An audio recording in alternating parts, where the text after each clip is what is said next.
Praise lord. ప్రభుకి స్తోత్రం. యేసుక్రీస్తు నామమున మీకు అందరికీ వందనాలు. దయచేసి మీరు అంతా చక్కగా వీడియోలు వింటున్నారు, చక్కగా ఫాలో అవుతున్నారు.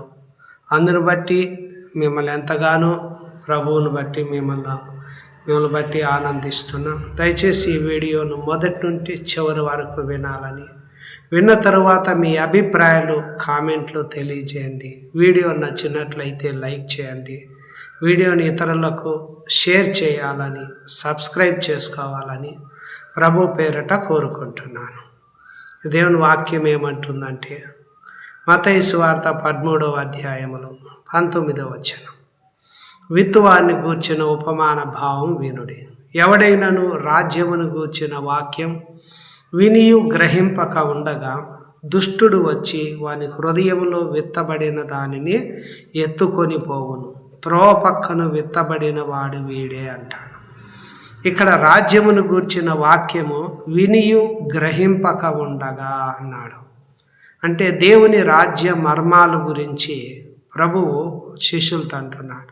పరలోక రాజ్య మర్మములు ఎరుగుట మీకు అనుగ్రహింపబడి ఉన్నది, కానీ వారికి అనుగ్రహింపబడలేదు. ఇది దేవుని రాజ్యం అనేది మర్మాలు కనుకనే యేసు అనేక చోట్ల ఉపమాన రీతిగా బోధిస్తూ వచ్చినాడు. కనుక నాడు ఏమంటున్నాడంటే రాజ్యమును గూర్చిన వాక్యము వినియు గ్రహింపక ఉండగా అన్నాడు. ఈడ రాయబని మాట అనేక మంది చూచుచుండియు సరిగ్గా చూడటం లేదు, వినుచుండియు వినకయు గ్రహించని వారుగా ఉంటున్నారు.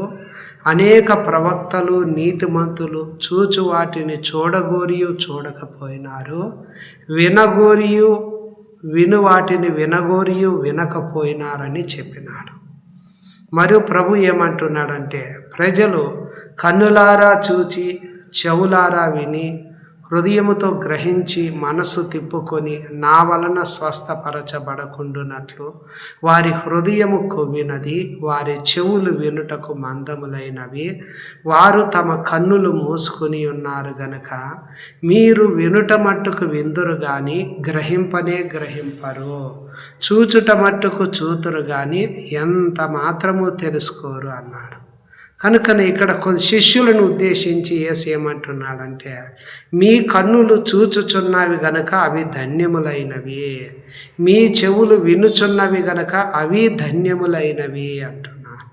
కావున ఈరోజు అనేక మంది చూసినప్పుడు రాజ్యమును గూర్చిన వాక్యం వింటున్నారు, గ్రహించడం లేదు, చూస్తున్నారు కానీ తెలుసుకోవడం లేదు అంటున్నారు. వింటున్నారు కానీ గ్రహించడం లేదు, చూస్తున్నారు కానీ తెలుసుకోవడం లేదు. కారణం వారి హృదయం కొవ్వినది, చెవులు మందమైపోయినాయి, కన్నులు మూయబడిపోయినాయి. కనుకనే ప్రభువు గాడు ఏమంటున్నాడంటే దుష్టుడు వచ్చి వాని హృదయంలో నుండి వాక్యము ఎత్తుకొని పోతాడు. ఎప్పుడైతే వారు విన్నవి గ్రహించకుండా ఉంటారో, చూసే విషయాలు తెలుసుకోకుండా ఉంటారో, దుష్టుడు వచ్చి వాళ్ళ హృదయంలో నుండి వాక్యాన్ని ఎత్తుకొని పోతాడు. వాళ్ళు నమ్మి రక్షణ పొందకుండానట్లుగా దుష్టుడు వచ్చి వాళ్ళ హృదయంలో నుండి వాక్యం ఎత్తుకొని వెళ్ళిపోతాడు. దొంగతనమును హత్యను నాశనం చేసేదానికి వస్తాడు కానీ మరి దేనికి రాడు అంటాడు. కనుక ఎప్పుడైతే రాజ్యమును గూర్చిన వాక్యం విని గ్రహించకుండా ఉంటాడో, నమ్మి రక్షణ పొందకుండా ఉంటాడో, ఆ వ్యక్తి దగ్గరకు దుష్టుడు వచ్చి విత్తబడిన వాక్యాన్ని అంతా ఎత్తుకొని వెళ్ళిపోతాడు.